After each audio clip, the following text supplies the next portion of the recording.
Aujourd'hui les gars, on va parler de business de location de voitures. Là je me retrouve avec deux voitures que j'ai actuellement en location sur Marbella. J'ai un G63 qui est juste magnifique ici, une AMG GTS qui est juste là aussi. Bref, les deux sont dans la même configuration, c'est un truc de folie. Intérieur rouge sur les deux bagnoles, ça va bien se passer. Là il y en a pour 280 000 euros, là il y en a pour 180 000 euros. Et le truc qui est cool, comme vous pouvez voir sur les deux, là il y a l'intérieur rouge ici.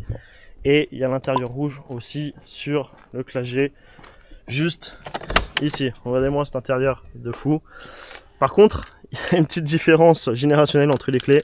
Là, vous pouvez voir ici, du coup, les clés ici du Mercedes qui sont comme ça. Et vous pouvez voir les anciennes clés, c'est un modèle 2019. L'intérieur, du coup, est exactement le même. Vous voyez, rouge comme ça, sur noir. Je sais pas, dites-moi ce que vous en pensez dans les commentaires. Moi, en tout cas, j'aime bien, ça raccord bien. Regardez-moi la dégaine de fou qu'elles ont, les voitures. On dirait vraiment des voitures de mafieux. C'est plutôt cool. Si toi aussi tu veux te lancer dans la location de voitures de sport et de luxe, t'as juste à cliquer dans le lien dans la description. Je vais absolument tout expliquer comment faire pour récupérer des voitures en Allemagne, en Pologne, en Suisse, au Luxembourg, un peu partout, même en France aussi sur des citadines. Clique directement dans la description, tu tomberas sur moi ou un membre de mon équipe, c'est 100% gratuit. Il faut savoir que ce business là, comme je l'ai dit, j'ai commencé avec des petites voitures, je me suis fait arnaquer pas mal de fois. Mais dans cette vidéo, je vais vous donner des éléments qui sont juste importants pour commencer. La première des choses qu'il faut faire, c'est se former les gars. Se former, pourquoi? Tout simplement parce que si tu n'as aucune connaissance, que tu penses qu'une voiture c'est juste la récupérer, la mettre en location et c'est fini, tu te fourres les doigts dans le nez mon gars. Pour pouvoir lancer un business de location de voiture, déjà il faut avoir un bon fournisseur qui est fiable, pas te faire arnaquer dessus, donc avoir les réseaux, les contacts et tout ce qu'il faut. La deuxième des choses, c'est qu'il va falloir aussi trouver des clients. Effectivement, trouver des clients, tu as l'impression que c'est peut-être facile, mais c'est pas si facile que ça. Parce que forcément, ça nécessite beaucoup de compétences, que ce soit sur Instagram, que ce soit sur TikTok, sur Snapchat, sur Google, sur différents canaux publicitaires que tu veux utiliser. Finalement, il faut savoir gérer tout ça. Au niveau de tout ça, tu peux forcément passer soit par de l'organique, c'est-à-dire du contenu 100% gratuit.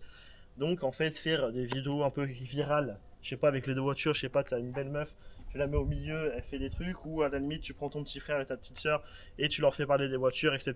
Que ce soit en anglais, en français, ça dépend le marché encore sur lequel tu veux faire, ou même dans d'autres langues. T'as compris? Tout ça, ça va te permettre du coup de faire des vidéos un petit peu virales. Ou tu peux faire tout simplement, je te donne un exemple de vidéo virale, c'est prendre la voiture, mettre un petit texte, et voilà, genre, par exemple celle-ci, Batman Marbella, tu vois. La deuxième des choses, les gars, qu'il va falloir avoir forcément, c'est du budget. Si t'as pas de budget pour te lancer, t'es un peu dans la merde. Le budget, comment tu vas aller le récolter? Le budget, tu vas aller le choper tout simplement, soit en travaillant, ça je pense que c'est la première des choses. Si t'es un petit peu feignant, tu peux demander à papa, maman, ou à tes amis, ou je sais pas à qui. En tout cas, c'est faisable. Si t'as des gens qui veulent t'accompagner dans ton budget, ça peut être très cool. Ou si tu es étudiant, forcément tu peux pas mettre d'argent de côté, ou même si tu as un travail, ça arrive de forcément de pas mettre d'argent de côté, tu peux aussi demander à tes parents ou à tes amis ou à un cercle proche. Autre solution qui peut être aussi intéressant, ça va être, tu sais, tout simplement de faire des financements. Les financements, ils se font de deux manières. Tu peux du coup soit passer par une banque. La banque, le désavantage en général, c'est soit il va falloir des garants, ou soit il va falloir tout simplement avoir un dossier solide. Un dossier solide, ça va être un contrat de travail, ou ça va être du coup, si tu es entrepreneur ou quoi que ce soit, des bilans positifs. Sinon, on va pas te prêter. Et c'est de plus en plus difficile de se faire prêter de l'argent en 2024. Deuxième des solutions super intéressantes, ça va être de passer par les organismes d'aide aux entrepreneurs. Les organismes d'aide aux entrepreneurs, je peux t'assurer que c'est de la frappe. C'est agréé par l'État en général, ou c'est simplement des entrepreneurs qui veulent faire un business à objectif commercial, et ce qu'ils font, qu'ils vont octroyer des prêts, que tu sois au RSA, que tu sois au chômage, ou que tu sois tout simplement même en contrat de travail, mais que tu galères à obtenir des prêts auprès de la banque. Que ça soit l'ADI, que ça soit BPI France, que ça soit peut-être même la région, tu sais, les trucs de la mission locale, je sais plus si on appelle ça comme ça fait un moment que je ne vis plus en France et que je ne regarde pas forcément les aides, mais peut-être les missions locales, les trucs comme ça, région, etc., ça peut être un bon atout.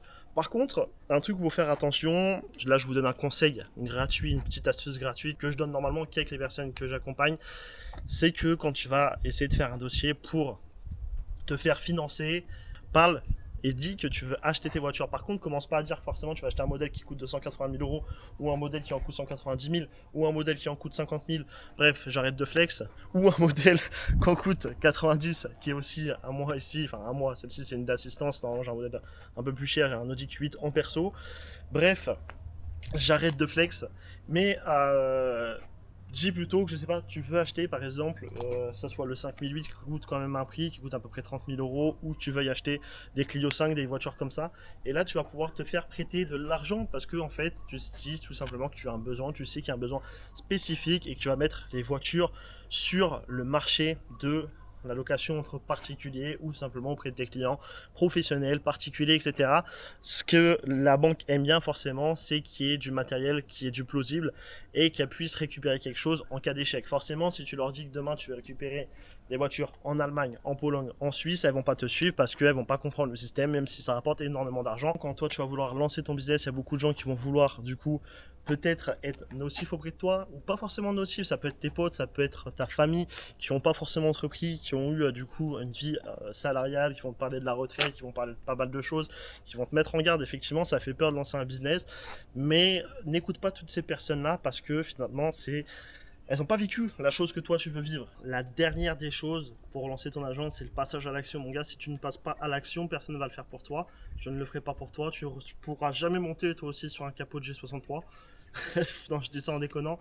Mais bref, le passage à l'action, c'est vraiment la chose la plus importante qui va vraiment déterminer absolument tout. Il y a beaucoup de personnes qui ne passent absolument pas l'action. Le côté perdre de l'argent, ça va en effrayer plus d'un. Le côté de se former, de se faire arnaquer, forcément, ça va en effrayer plus d'un. Ça aussi, fais attention. Le côté finance, tu as l'impression que tu n'as pas de solution, ça va en effrayer plus d'un. Et moi, j'ai commencé avec un crédit à la consommation de 11 000 euros que j'ai pas pu faire moi-même parce que j'étais au chômage à cette époque-là. Je l'ai fait faire par un de mes proches.